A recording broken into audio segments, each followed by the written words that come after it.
This is the part where we wait for it to connect. Okay. May- It's good to see you. You too. You look so relaxed. I am.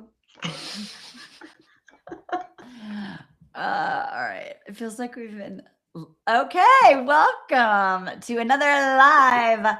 I'm Marty Batista, the founder of Screw the Should Life, and the podcast Life Check Yourself. I'm a transformational coach. I've been doing this for 16 years. Oh my gosh. And I'm super excited today because I have a guest. Who just is such a mirror for what I've been hearing from people in this community about wanting to make a pivot, wanting to create income, like a good income, but not wanting to grind anymore. And how do you get there? Because you don't want to disrupt all the stability and the life that you've created, and it feels really scary to change. So, we're going to talk to someone who's done it. We worked together in 2025, and I'm just so excited for you to be inspired. I always say when I do these interviews that uh, like Simla is, and I mean this as a compliment. She's just an ordinary woman. She doesn't have any superpowers. She didn't have like a trust fund with $20 million in it. Like she's just a hard ass working, ambitious woman.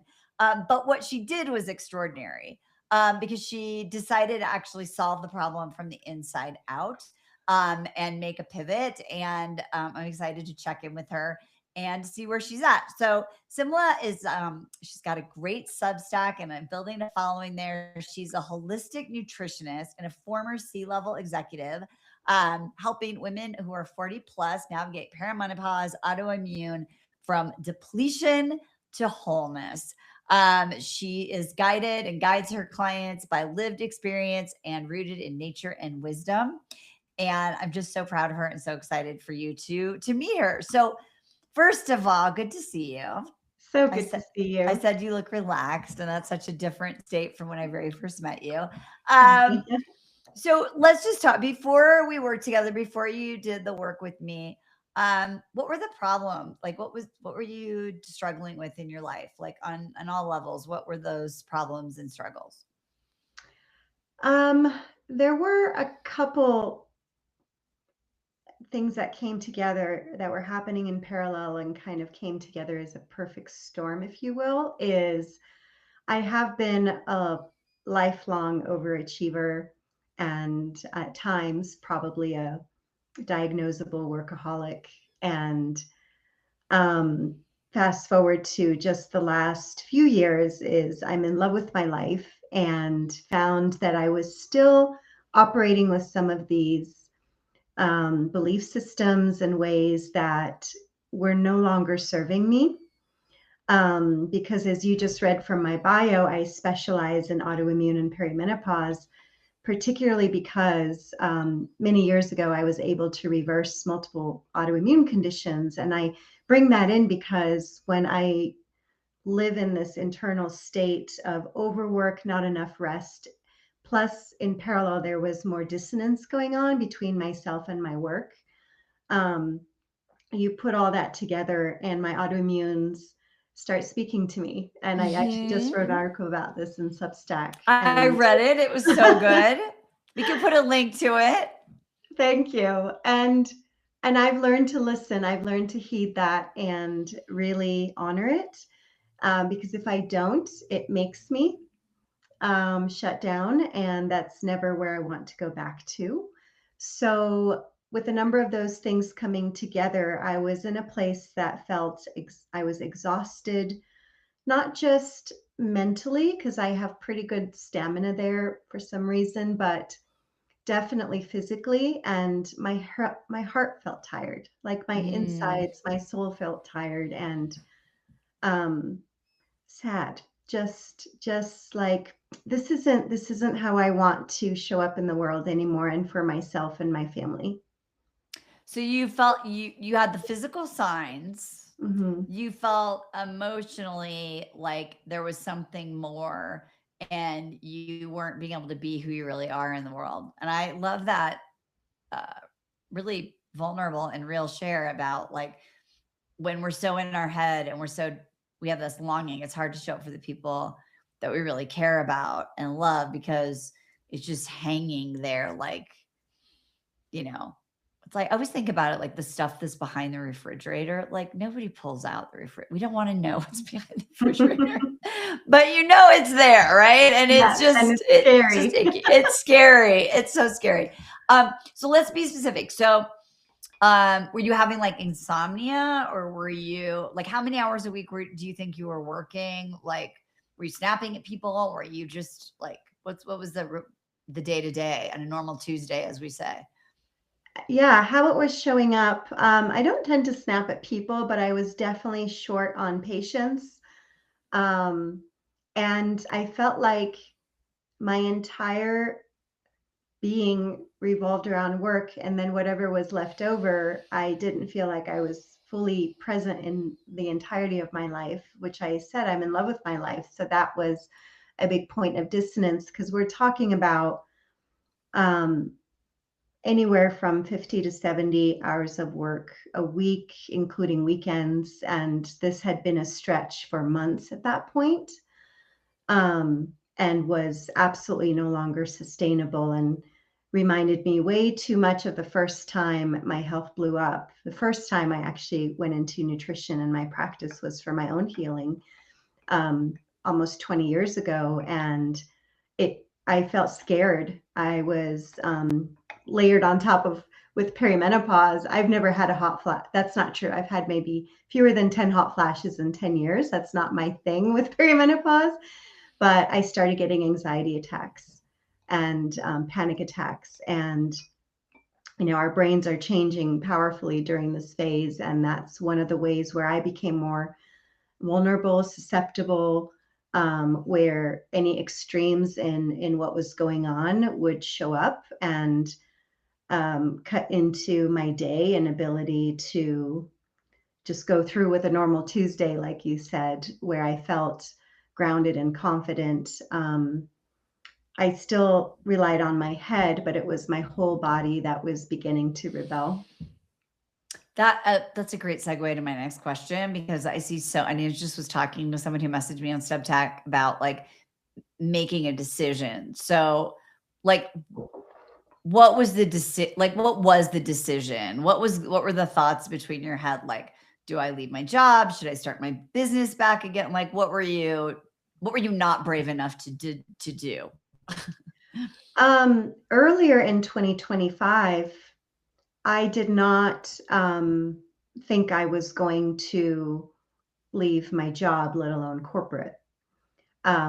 As I've alluded to, I already had a past where I've had like 3 or 4 different careers, and one of those was my own practice for about 10 years. And I transitioned out of that due to other choices in my life then that were right for me, and went back into corporate. So at the time, the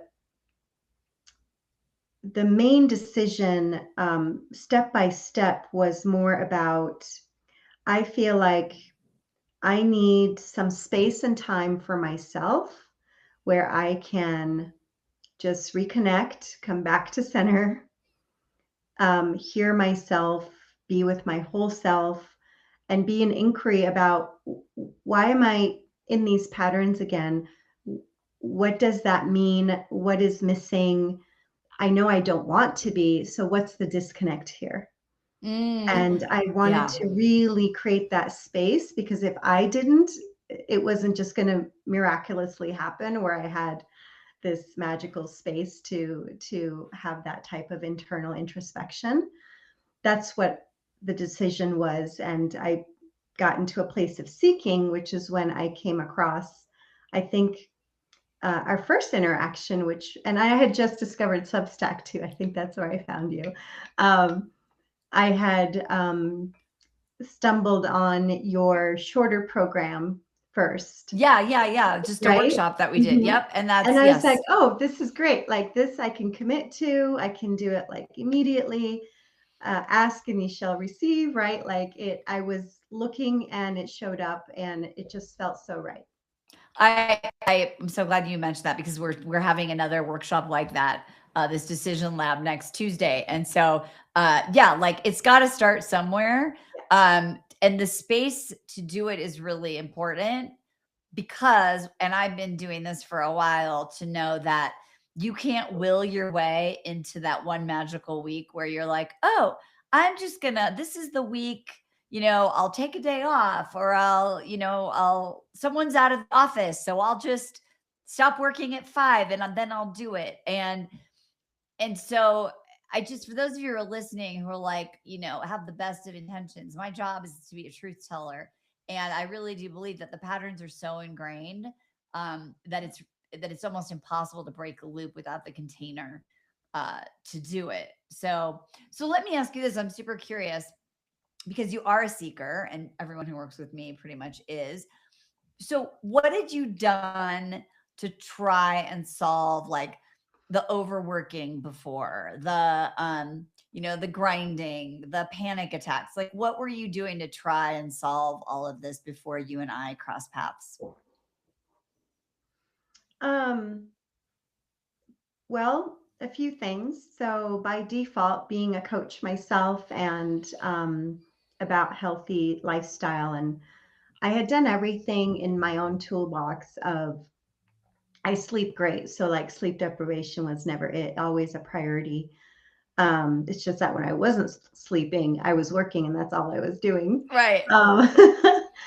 My nutrition, is about as good as it gets. And so the physical things I had done for myself, I'm thankful I'm able to do that. Over the years, for this tendency to overachieve, be a recovering perfectionist, and again, that borderline workaholic, I have worked with therapy. I quickly realized talk therapy does not work for me. So Yeah. I have worked with somatic therapy, which is amazing. But this was different. This was like my soul talking and wanting that space. And that didn't feel attractive or right.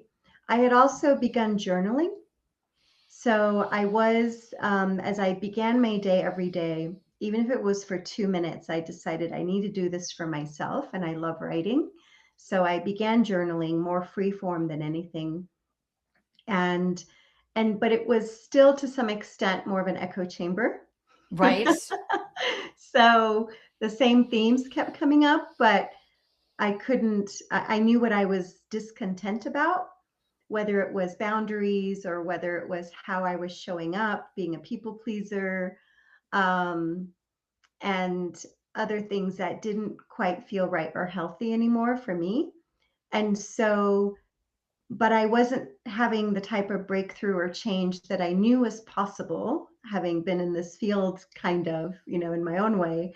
And I was like, okay, I need help. I need to work through and process these in a way that is more interactive, more mirroring me, because I can't see myself in the way I need to, or hear myself beyond what I generate myself. And that's where I need to kind of go and extend into. Yeah, like we can't think our way out of our thoughts. So when we have this awareness, like information ahas without action are just entertainment. I used to do this little graph and it was like why self help works, which is like, you read the book, we all know what to do, right? Right. Is because, you read the thing, it sends a dopamine hit, you underline it, you have the aha, right? But when the pressure of real life comes back in, without that container, what happens? Like, it doesn't matter because your default tendencies totally show up. So Yeah. it's not that we're bad or we're broken because we know stuff and we can't change it. And I just really want to say that because people just beat themselves up. Like, I've been doing this for years. I've done therapy. Why can't I get over myself?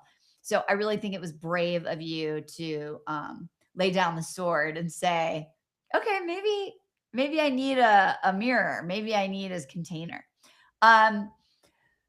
So you ended up doing the workshop. It was like a 2-day workshop. Mhm. Like were you, I mean, you didn't know me at the time, so lots of people who are listening probably don't know me, even though I've been around for a long time. Why did you end up deciding to do it? Like, did you have concerns? Like, what did you have to do to make the leap? Um, Honestly, not much, because I'm a deep believer in coaching, deep believer in having someone not just, cheer you on for cheering's sake, but the other element is when I am ready for a coach, I feel it. I've Hmm. worked with a handful, but I've also learned that the most important element of fit for me and what is most effective is it must be someone who's walked the walk.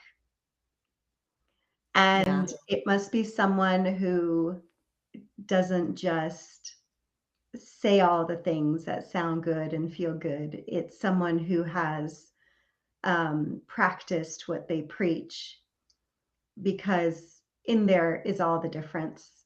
That's what I can respect. Like, I need to work with someone whose own experience I can respect, because they have modeled it, not because they're perfect and not because they're Because I'm not not. human. You are Right. superhuman, but because despite all that, despite the imperfections and humanity of the human experience of things, um, you have transcended that in your own way. And Oh, so when, I do a lot of, like, I think when I discovered your profile and your writing, I do a lot of catching up and reading and writing and kind of trying to get a sense of the person behind the yes. words Yeah. and the expertise. And once that clicks for me, and if the program is right sized for what I need right then, it honestly felt like a no-brainer. And I'm Oh, I just love that. so thrilled that I had that presence to say yes. Oh, I love that. And when I say that all the time. If you guys haven't noticed that, I always say I love that. One of my video guys, like, I wish I could do an outtakes of you just saying I love that for 15 years, but I do. Um, this is really so.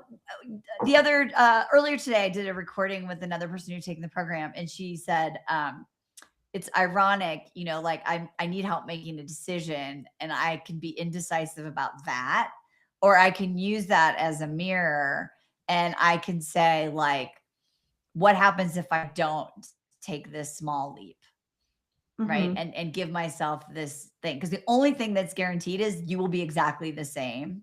Hmm.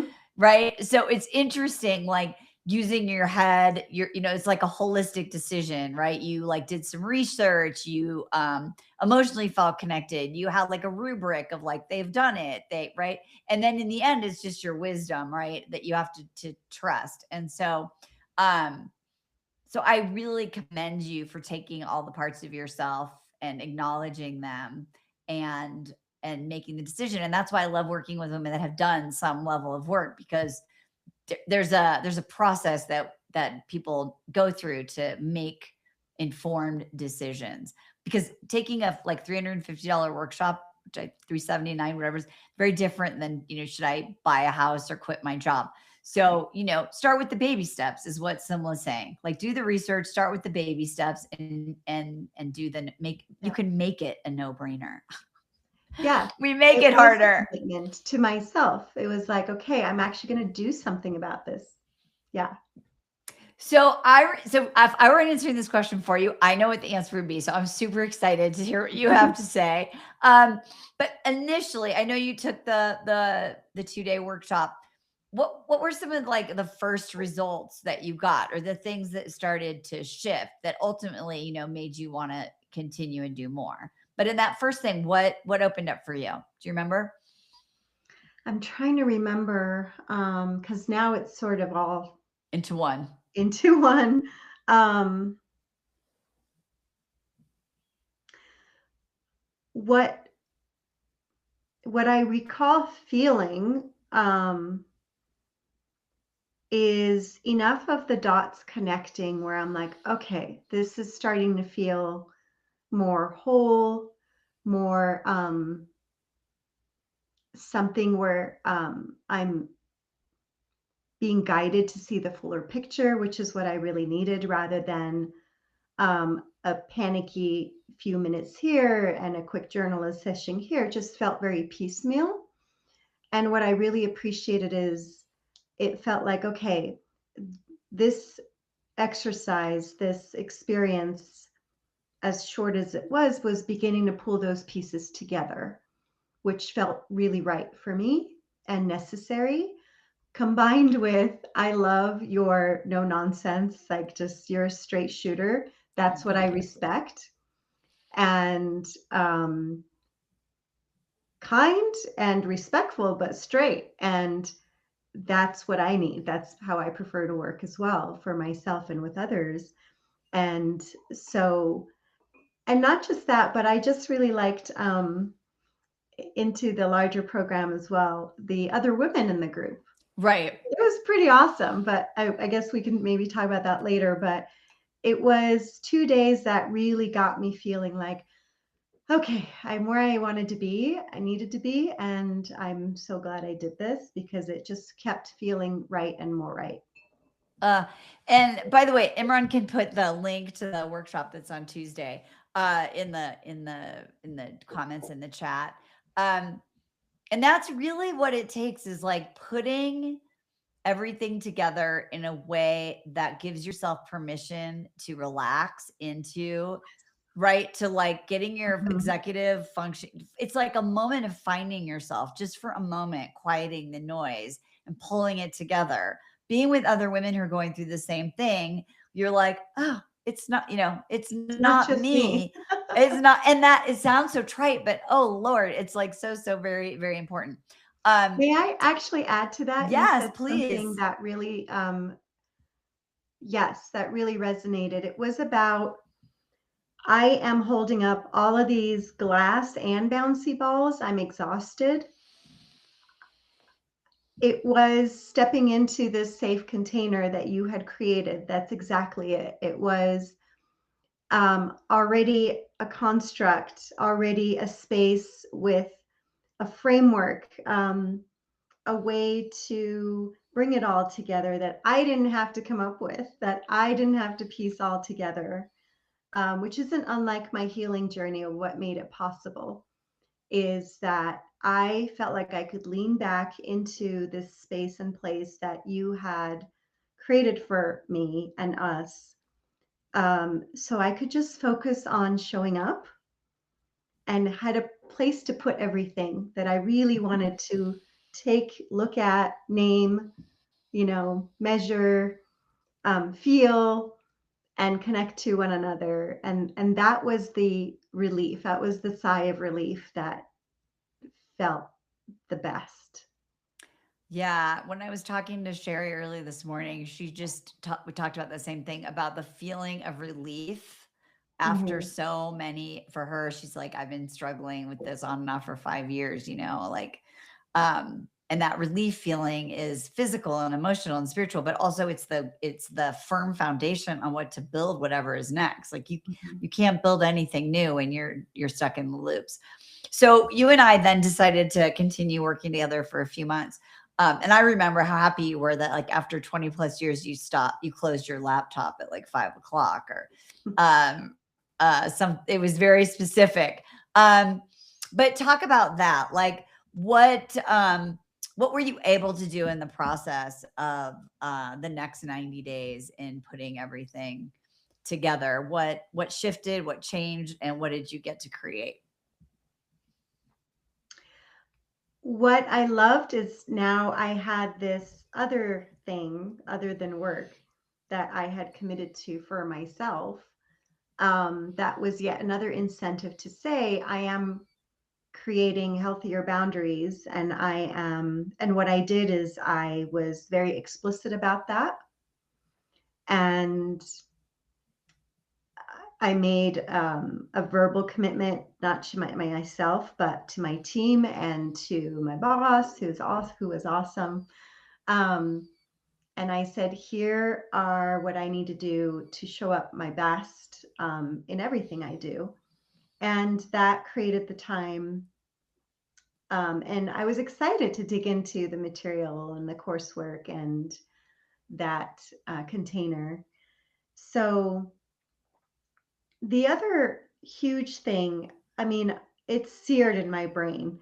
And more than just my brain, actually, it's seared maybe in my heart, is something you said earlier on, I think, in those longer months we worked together. I was having a lot of inner dissonance with work, and there was something not in integrity for me and what I was showing up for. And you reflected back. I don't know if you remember this, and you said,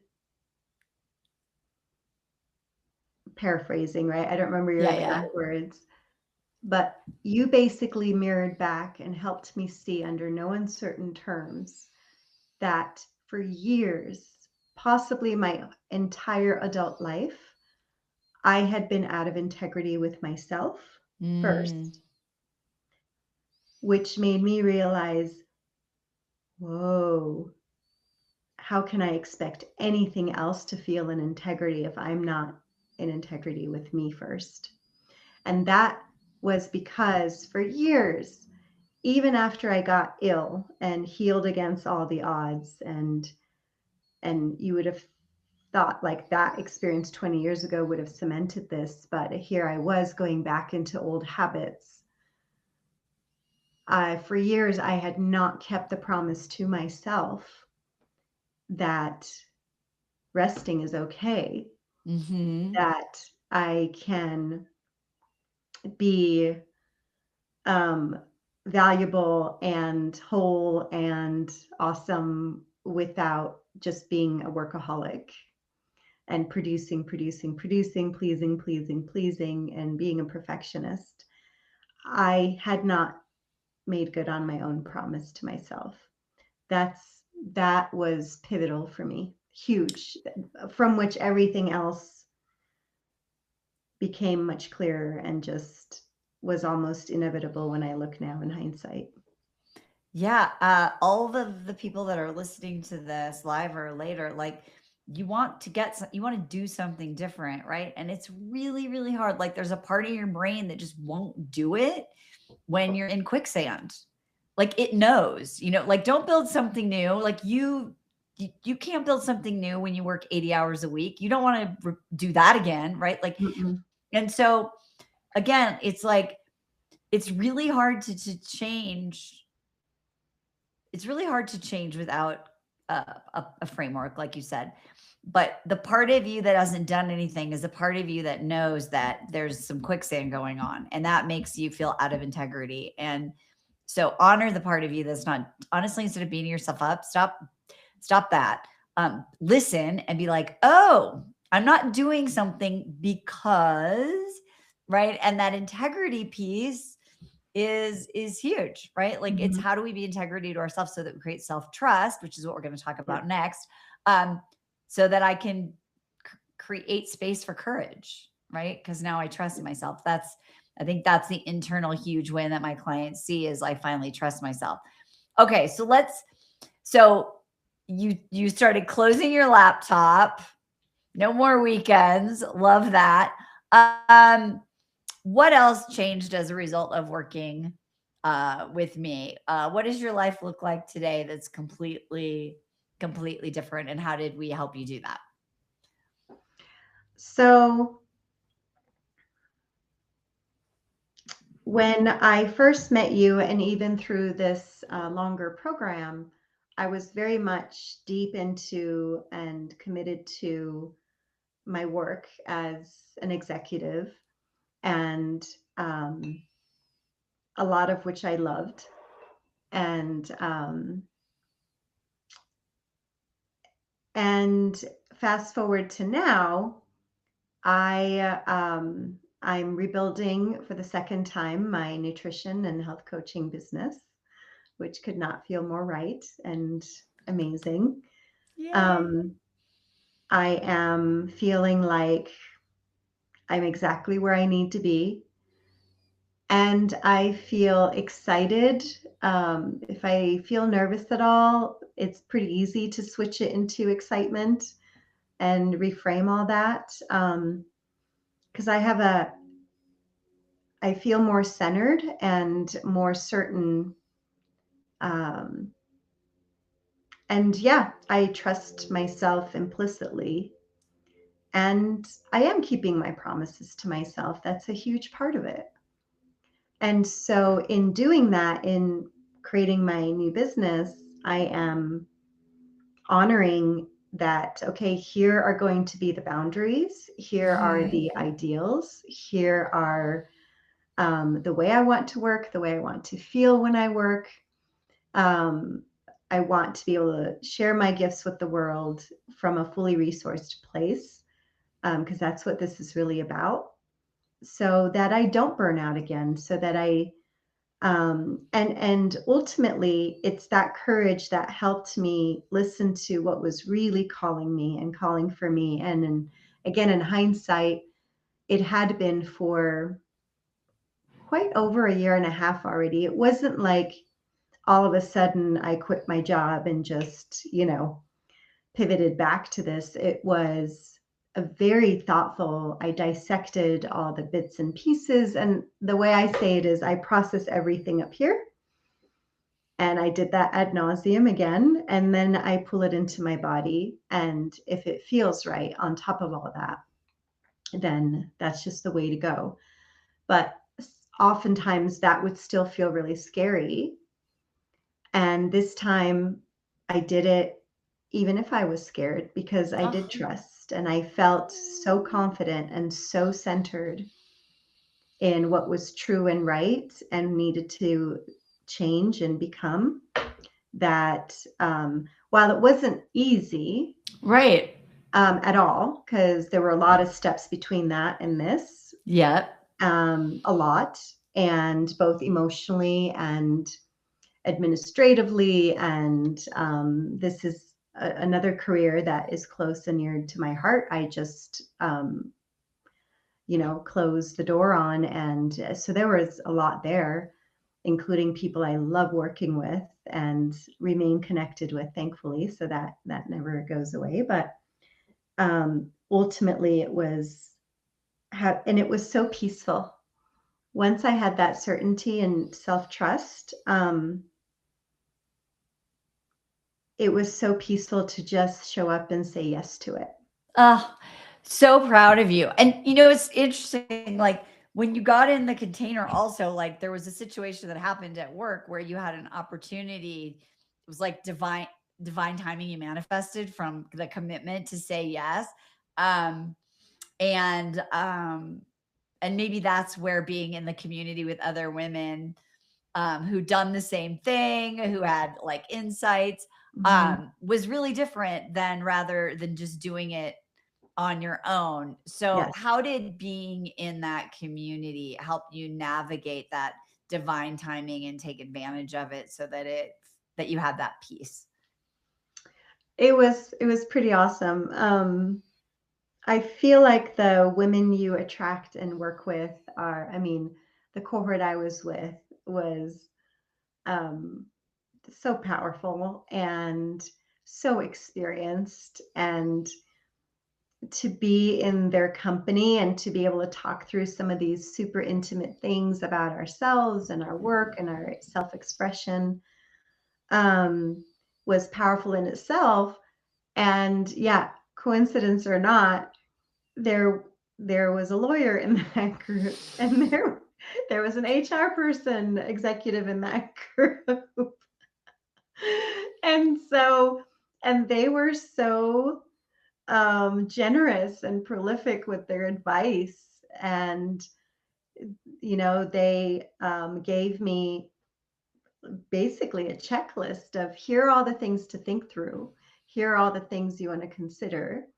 um, I don't think they would have ever been presumptuous enough to say, this is what you should do. Yeah, No, yeah, yeah. but it was in that coaching container of, here's what I can offer. And here's the whole totality of things you should be thinking about for from your own perspective and also from the employer's perspective and so on. So that was an unexpected benefit that I could not have made up. And Yeah, that was yeah, pretty amazing. And I see yeah, that happening like it happens all the time because I really do attract very successful people with a lot of experience. And so it's amazing how everyone kind of pulls together because there's such a power in like, women for women. Right. yeah.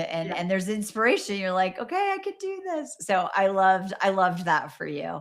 And I'm so excited for you. Like, to be able to, my whole thing is like, how can you pivot without blowing up the life that you Mhm. have, and start living life on your own terms?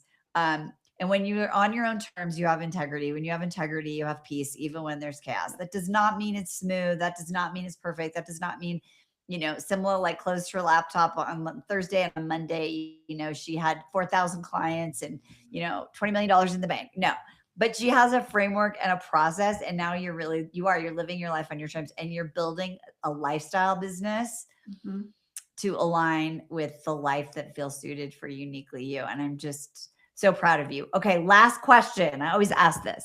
Mhm. um if you knew then, when you were like, should I take this workshop with Marnie Batista? If you knew then what you know now, what would you say to anyone who's considering doing any kind of work with me on this topic? Run, don't walk. I mean, Run toward. it's a complete and utter no-brainer. If Oh, it feels right, just do it. oh, that's amazing. Like, Thank you owe it you. to yourself, Oh, thank period. you. Well, I love that we met each other on Substack. I have found the most amazing humans through this connection. And I love that we stay connected and that you check in and all of those things, because your journey is inspirational. And as I said at the beginning, if you weren't here at the beginning, um, each one of you, like everyone who I'm bringing in to have these conversations with, they're ordinary women. Mhm. They're some of them the breadwinners. Like, you're doing your thing, right? And you do care about it and you do love it. I said to somebody the other day, deciding to pivot doesn't mean that what you did was wrong, Right. right? It means that you're evolving, and Yeah. that means that you're living.